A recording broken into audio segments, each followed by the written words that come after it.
This is Michael Smith of MedPage Today. I'm in Denver at the annual meeting of the American Thoracic Society.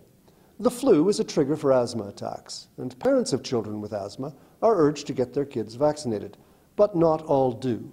Dr. Toby Lewis of C.S. Mott Children's Hospital in Ann Arbor, Michigan, is trying to find out why.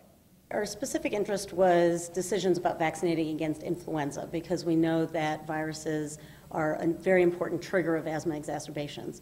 So there's a universal recommendation that all kids with asthma over the age of 6 months be vaccinated against influenza.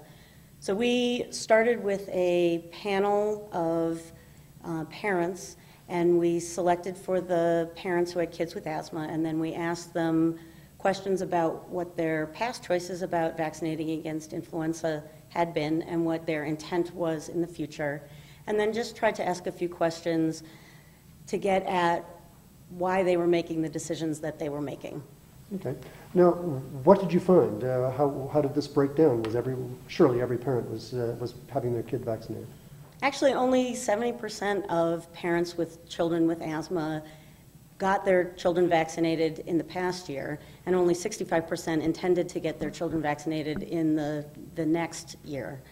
And if you look at those two groups of parents, their thoughts about viruses as an important trigger for asthma exacerbations were very different. Not surprisingly, the parents who were choosing vaccination felt that colds and flu were a very important trigger of asthma in relation to other triggers, whereas the parents who were choosing not to vaccinate saw it as a similar level trigger to other triggers for their child. And then if you asked about what things people considered as they were making their decisions, parents who chose not to vaccinate were much more focused on their concerns about potential side effects of the vaccine, or even thinking that their child might get flu from the vaccine, which is absolutely not true. Could you pick out any differences between parents who vaccinated their kids and those who did not?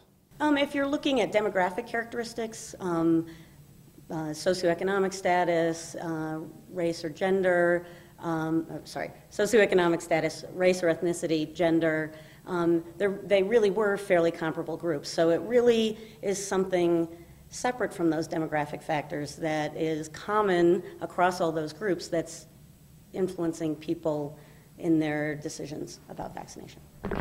What can be done to reach the 30% who are not having their children vaccinated? Well, that's a really important question, because from a public health perspective, I think it's very important for preventing asthma exacerbations. And if you're a parent with a child with asthma, you very much want, for very personal reasons, to prevent your child from having asthma attacks. I don't really know the answer to that. I don't know how to change people's behaviors, but I think this gives us a glimpse into how people are thinking about vaccines and why they're making the decisions they're making. And so as we design our educational messages in the future, we can take this into account and really try to address what's at the core of people's decision making. In Denver, this is Michael Smith, MedPage Today.